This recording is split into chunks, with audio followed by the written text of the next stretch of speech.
Hi welcome to my channel. இன்றைக்கி வந்து நம்ம என்ன பார்க்க போகிறோம் அப்படின்னா அவுல வச்சு ஒரு சூப்பரான பிரேக்ஃபாஸ்ட் ரெசிபி தான் பார்க்க போகிறோம். வாங்க எப்படி செய்கிறதுன்னு பார்க்கலாம். அதுக்கு வந்து ஃபஸ்ட்டு ஒரு 2 கப் அளவுக்கு வெள்ளை அவுல எடுத்துக்கோங்க. அது கூட வந்துட்டு 1 கப் அளவுக்கு வந்துட்டு ரவை எடுத்துக்கோங்க. எதில் நீங்கள் அளக்குறீங்களோ அதுலேயே மெஷர்மெண்ட் வச்சுக்கோங்க. அதுக்கப்புறமா உப்பு ஆட் பண்ணிக்கோங்க. 1 டேபிள் ஸ்பூன் வந்துட்டு தயிர் ஆட் பண்ணிக்கோங்க. இது எல்லாத்தையும் நல்லா கலந்துக்கலாம். இதுக்கு மூழ்கிற அளவுக்கு கொஞ்சமாக தண்ணி விட்டுக்கோங்க. ரொம்பையும் தண்ணி விட்டுற வேணாம். கொஞ்சம் அந்த மட்டமாக இருக்கிற அளவுக்கு தண்ணி விட்டுக்கோங்க. ஏன்னா நம்ம ரவையும் சேர்த்துருக்கோம், அவலும் போட்டிருக்கோம். அதனால் வந்துட்டு தண்ணி அந்த நல்லா இந்த மாதிரி அமுக்கி விட்டீங்க அப்படின்னா அந்த கரெக்டாக மூழ்கிற அளவுக்கு இருக்கணும். இப்போ வந்துட்டு இது ஒரு 10 மினிட்ஸ்க்கு வந்துட்டு மூடி போட்டு நல்லா ஊற விட்டுறலாம். 10 to 15 மினிட்ஸ் கூட நல்லா ஊற வச்சு எடுத்துக்கோங்க. பார்த்திங்கன்னா தெரியும் இந்த தண்ணியெல்லாம் நல்லா அந்த இது வந்து அப்சர்வ் பண்ணிடும். அதுக்கப்புறமா பார்த்தீங்க அப்படின்னா வெறும் அவளும் அந்த ரவையும் வந்துட்டு நல்லா அந்த மாதிரி கையை வச்சு நல்லா பிசைஞ்சு விடுங்க. உங்களுக்கு ரொம்ப வரன்னு இருக்குது அப்படின்னா வந்துட்டு லைட்டாக தண்ணி தெளிச்சுட்டு அந்த நல்லா மசிய பிசைஞ்சு அது நல்லா மாவு மாதிரி எடுத்துக்கோங்க.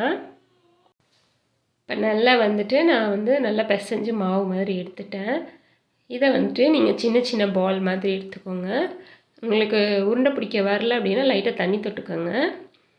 இந்த மாதிரி ரவுண்ட் பண்ணி லைட்டாக ப்ரெஸ் பண்ணிங்க அப்படின்னா இந்த மாதிரி ஷேப் கிடைக்கும். அதை வந்துட்டு நீங்கள் எடுத்து வச்சுக்கோங்க. அதே மாதிரி இருக்கிற எல்லா மாவையுமே வந்துட்டு நல்லா உருண்டை பிடிச்சி இந்த மாதிரி லைட்டாக ப்ரெஸ் பண்ணி ரெடி பண்ணி வச்சுக்கலாம்.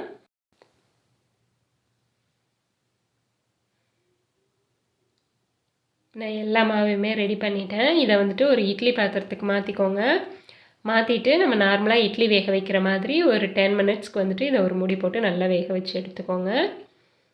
இது உங்களுக்கு பார்க்குறதுக்கு வந்து மினி இட்லி மாதிரி தான் இருக்கும். அது உங்களுக்கு உடையாமல் இருக்கிறதுக்காக தான் நம்ம வந்து நல்லா தண்ணி விட்டு நல்லா பிசைஞ்சு போட்டுருக்கோம். இப்போ நல்லா வெந்துருச்சு. ஒரு 10 மினிட்ஸ்லேயே நல்லா வெந்துருச்சு. இப்போ இதை எடுத்து இன்னொரு பிளேட்டுக்கு மாற்றிக்கோங்க. இது கொஞ்சம் சுட சுட நீங்கள் போடக்கூடாது. நம்ம கொஞ்சம் ஆற விட்டு அதுக்கப்புறமா இதை வந்து நம்ம ஆட் பண்ணலாம். நீங்கள் இதை எடுத்து வச்சுட்டு ஒரு 5 மினிட்ஸ் அப்படியே விட்டுருங்க. அதில் கொஞ்சம் ஆறிடும்.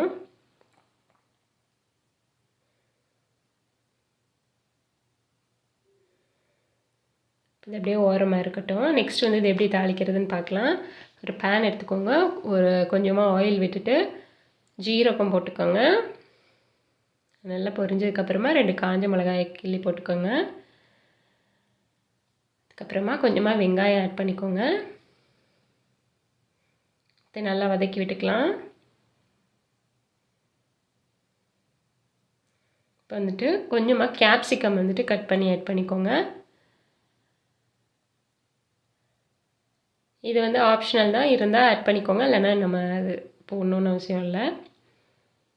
இப்போ வந்துட்டு நான் ஒரு டேபிள் ஸ்பூன் வந்துட்டு கெச்சப் ஆட் பண்ணுறேன். கொஞ்சமாக மஞ்சள்தூள் ஆட் பண்ணிக்கோங்க. கரம் மசாலா ஒரு 1/2 டேபிள் ஸ்பூன் ஆட் பண்ணிக்கோங்க. அதுக்கப்புறமா மிளகாத்தூள் ஒரு டேபிள் ஸ்பூன் வந்துட்டு காஷ்மீரி சில்லி பவுடர் தான் ஆட் பண்ணுறேன். இது வந்து காரம் அவ்வளோவா இருக்காது. காரம் இல்லாத மிளகாத்தூள் ஆட் பண்ணிக்கோங்க. அதுக்கப்புறமா இதெல்லாம் நல்லா வதங்கினதுக்கப்புறம் கடைசியாக கொஞ்சம் கொத்தமல்லி ஆட் பண்ணிக்கோங்க. எல்லாம் ரெடி ஆயிடுச்சு. இப்போ வந்துட்டு நம்ம வேக வச்சு வச்சோம்ல அவுல், அதை வந்துட்டு இதில் நம்ம ஆட் பண்ணிக்கலாம்.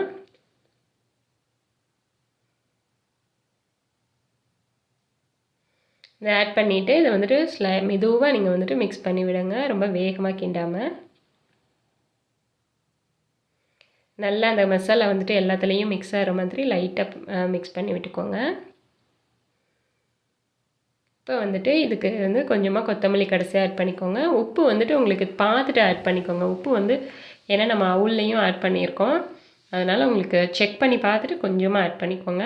ஸோ அவ்வளோதாங்க. இது வந்துட்டு சூப்பராக வந்துட்டு மார்னிங்கில் நம்ம பிரேக்ஃபாஸ்ட்டாக செஞ்சு சாப்பிட்லாம். இதுக்கு சைட் டிஷ் எதுவுமே தேவையில்லை.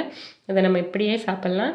இது போல் நீங்களும் ட்ரை பண்ணி பாருங்கள். உங்களுக்கு என்னோடய சேனல் பிடிச்சிருந்துச்சுன்னா லைக் பண்ணுங்கள், ஷேர் பண்ணுங்கள், கமெண்ட் பண்ணுங்கள் அண்ட் மறக்காமல் சப்ஸ்கிரைப் பண்ணுங்கள். தேங்க்யூ.